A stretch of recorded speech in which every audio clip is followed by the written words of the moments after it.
Grandpa, when did you get the vintage car? 1972. It's been years since before you were born.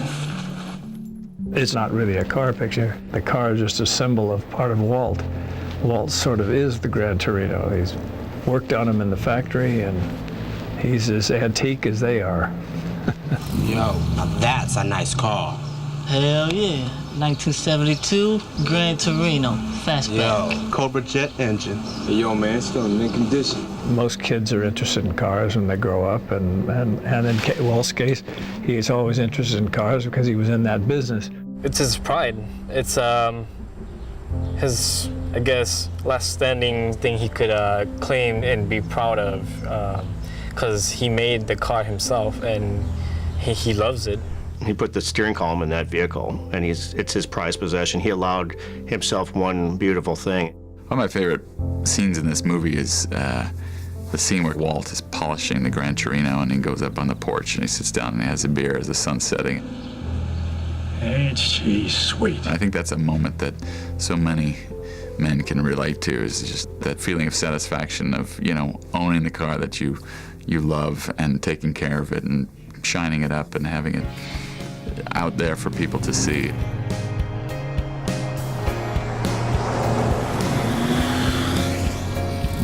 Most of the cars that I liked growing up were all 30s cars because they weren't making cars during the war. So the 40s cars were really in demand. My first car was a 32 Chevy coupe. It was all rusted out and it cost $25. And I was a kid, and that was my first car. When I was younger, I had quite a few different cars. I don't know really if I had any dream cars. I just usually looked for something that was fast. I didn't really care what it was, you know. I've always been kind of into fast cars.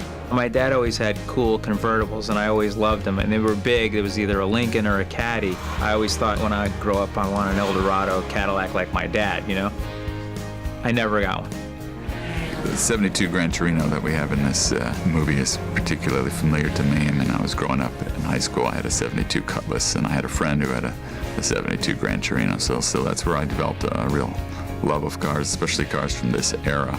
Owning a car is like a rite of passage for most men.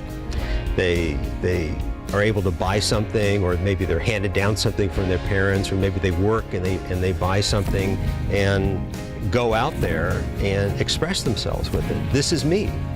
This is what I am. This is how I want the world to interpret my personality. The first time I had my own car, that was a very proud moment for me, I'm not gonna lie. I think every adolescent goes through that feeling of attaining freedom when you finally get your wheels, you know, and you can leave the nest and you can go out with your buddies, and then more importantly, eventually pick up girls and take them away from their homes and on dates. If he doesn't ask you out, I'm gonna ask you out. He beat you to it.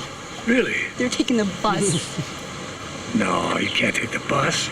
Gotta get you something more stylish than that. How about that? The Gran Torino. Yeah. You'd let me take the Gran Torino. I think that men love cars because the better their car looks, the more manly they feel. Like, you know, they can get girls easier, I guess. Not true. Performance cars, fast cars, sports cars, muscle cars, they all speak to our own personalities. And guys would tend to want to choose the car that they feel would express themselves the best. The Gran Torino, I think, would match Walt's personality kind of like to a T. It's kind of, you know, it's got that to it. So, I mean, you can't get more testosterone out of a car than like a Gran Torino. Most men appreciate cars on a very deep level. They can appreciate them for their performance, for their looks, for how they make them feel when they're behind the wheel. When you're young, you like cars that have a lot of flash, convertibles, that kind of thing. And when you're older, you like cars that have a lot of iron around them, in case you pile it up. My dream car now, it would be one of the early 70s muscle cars, probably not a Gran Torino, but it'd be like a big block, GM car. My dream car would be a 365 GTB Ferrari or a Daytona Spider. A Corvette, a black Corvette. I don't know why, but I like black. Porsche 911, that's me. Maybe a 95 Buick Park Ave, the Supercharger. I would love to be driving an old 68 fastback Mustang like Queen drove in Bullitt, because that was one of my favorite movies, and I love that car. Maybe an Aston Martin, as long as somebody else is paying for the oil changes and the dings on the bumpers, because I hear an oil change is like $700, so I think my love affair would end there. When I go through midlife crisis, I'll probably buy a Viper. But we'll see, you know. Hopefully I'll never go through midlife crisis.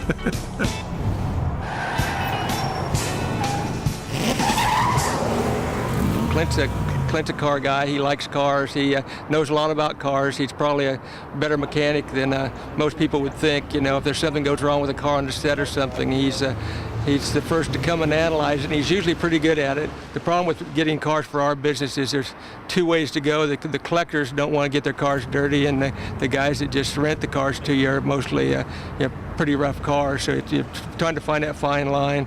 Especially with Clint, he doesn't like anything that looks like it was a restoration or a classic car. He wants it to look like it was supposed to look at the time. So it's quite a search, and you usually go to swap meets and stuff like that to find that stuff. This car was owned by a classic car broker that had a bunch of cars. We just found it on the internet in the old Ford Trader magazine. Clint really liked it. The color was fine, and it runs great. The interior was great, so we were pretty lucky. And brought it to Michigan, and when we finished, we were talking about selling it there locally, so we didn't have to haul it all the way back to California. And then, as the movie progressed, and we all became rather fond of the car, I discussed it with Clint again. I said, maybe you want to keep this thing, or you want to send it back? And he says, yeah, let's hold on to this car. It's been done right by us, so let's see what happens. To a lot of people, cars are just a means of transportation. They get in them and they drive around to where they need to go. But for a lot of other people, a certain subset of society, there are folks that really treasure their car. I work in the Ford factory for 50 years, and he's out selling Japanese cars. You made cars? Yeah. I put the steering column in this Gran Torino in 1972. Generationally and culturally, Walt and Tao are able to bond when they're talking about the car, when they're talking about something other than their immediate relationship, and that's really kind of where they find that connection.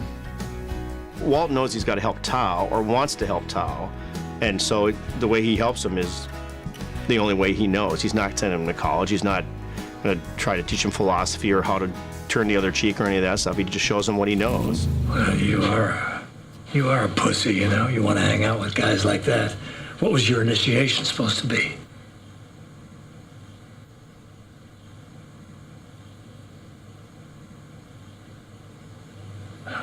My Gran Torino?